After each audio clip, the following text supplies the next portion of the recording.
What's up, YouTube? Welcome back to my channel, Keep It Real. Today we're gonna be doing like a steak and cheese shrimp garlic bread sandwich. I already set everything out. I hope y'all like how the way I set it up. I don't got a lot of space in here, but I set it up the best that I can. But let's go ahead and jump right into it and let's get this started. Now I am starting on a half a cut of orange pepper. Everything else is half a cut too, as y'all can see. A half a cut of onion and a half a cut of yellow pepper. You can cut them up in any sizes that y'all feel comfortable, but I'm just gonna cut them up in this way for, you can say how the way I'm gonna lay it out onto the bread with everything else once we get to that part. So let's move on to the next one.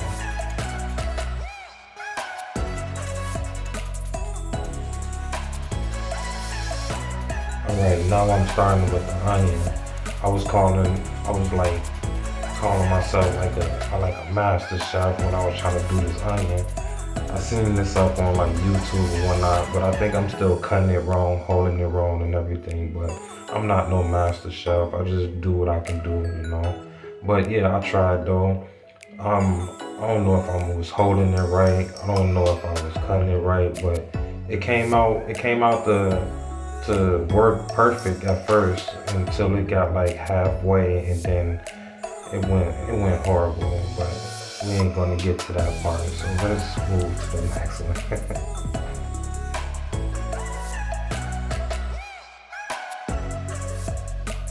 Alright, now we're gonna start with the yellow peppers, but we're not gonna stay too long right here on this one because I'm gonna cut them up in the same sizes of the orange peppers. So like I said, cut them up in the sizes or the pieces that you feel comfortable. I'm just going to cut them up in this size for what I'm going to be doing for the bread and everything else.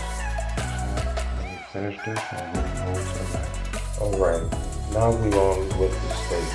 I cut these steaks in strips, but I did not cut them too thick and I did not cut them too thin, because once I put them on the stove, it would not take that long to cook. So with that being said, you can cut them up in the pieces in the ways that you feel does best, how the way you want to bring your presentation, or if you just want to put the whole steak on there, you can.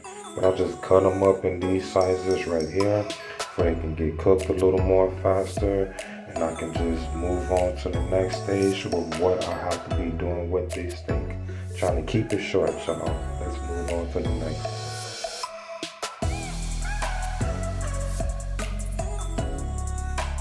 Alright, we all know how to do this part.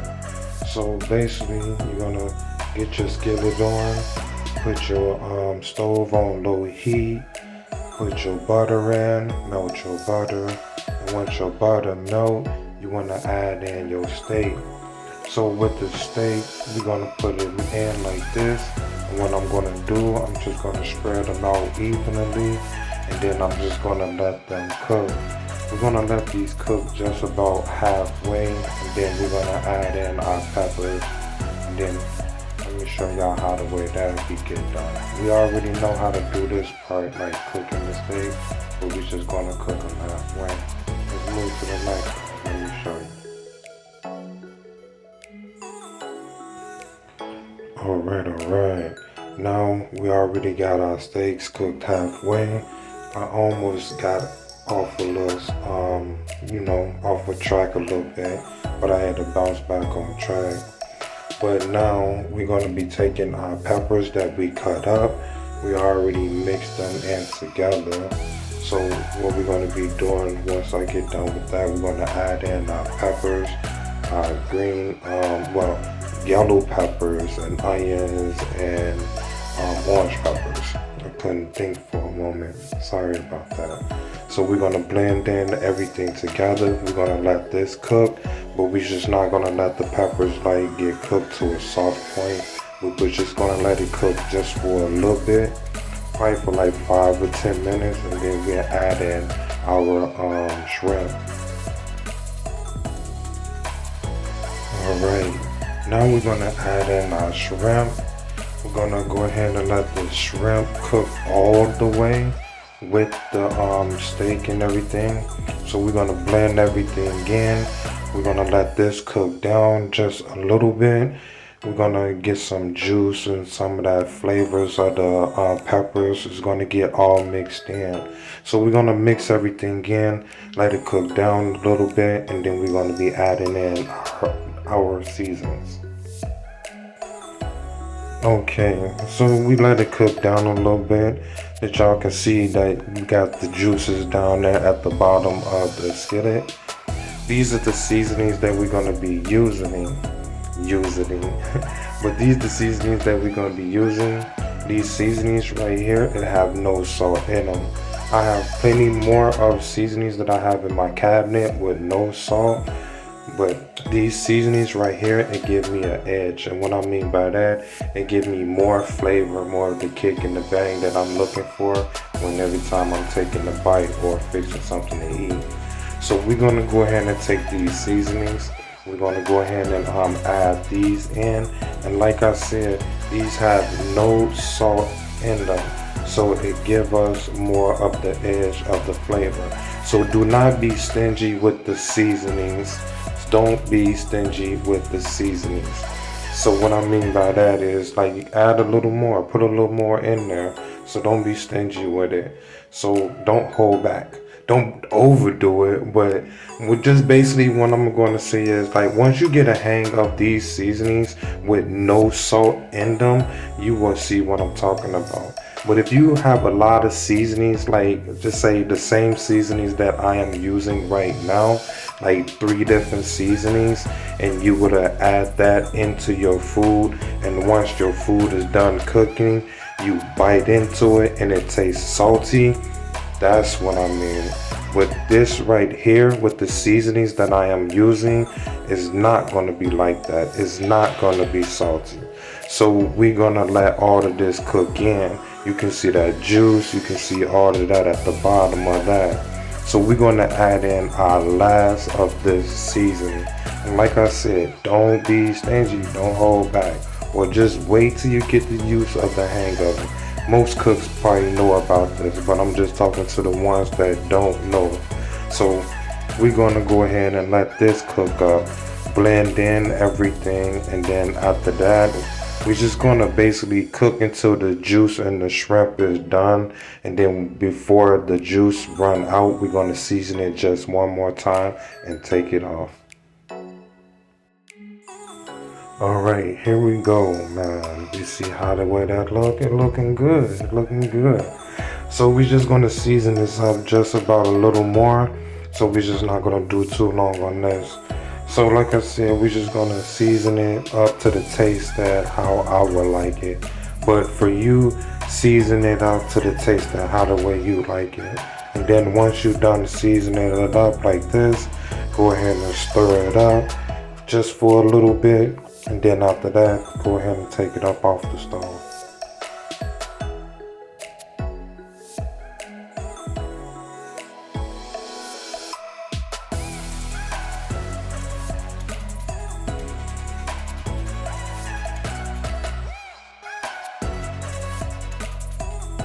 Alright, we all know how to do this. Butter the bottom of your pan, put your garlic bread on, and let these cook about halfway.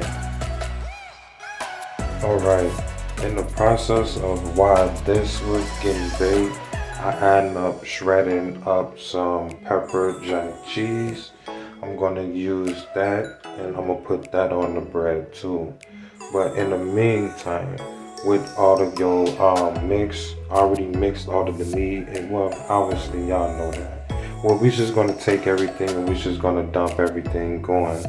I don't know why I did it like that. Like I was saying, it was trying to be like a presentation thing. But do it however you wanted to do it. Because I did it like meat, and then the shrimp, and then the peppers. And then once I did all of that, and then I put the cheese on top of that. I put the shredded cheese on top of it. It wasn't the pepper jack cheese though, but I'm gonna show you in the next clip. But let's speed this part up and move to the next one. Alright, so We had a malfunction, man. Sorry about that. This is my second time trying to do this editing thing. But we had the white and Velveeta, or whatever the name of the cheese was. It was the yellow and the white one. So over here, I ended up cutting up some tomatoes. You know, I'm gonna try this out. I had my sister in the kitchen with me, so she was gonna try it out too. But we got the lettuce over here. We're gonna go ahead and place those on the top of that. You know, just hook it up like a sandwich. Add your own toppings to it, but you know it ain't a sandwich if you don't put these two to it. And then with the shredded cheese, you already see it. I put that on top and let that melt. And on top of that, once you put everything back in the oven, obviously just finish it off, let it cook the rest of the way. I had some what is it called? Parsley. I think that's what it's called, parsley. I just threw some of that on top of it to give it a little more of that flavor, a little more of that taste too. So we're gonna go ahead and cut this in half and let y'all see what it looked like in the inside. Y'all have to try this, man. It came out a lot better than what I thought. My show called Keep It Real. Try it out, see what you think. Like, comment, subscribe, get at me. You have to try this. This came out to be really good.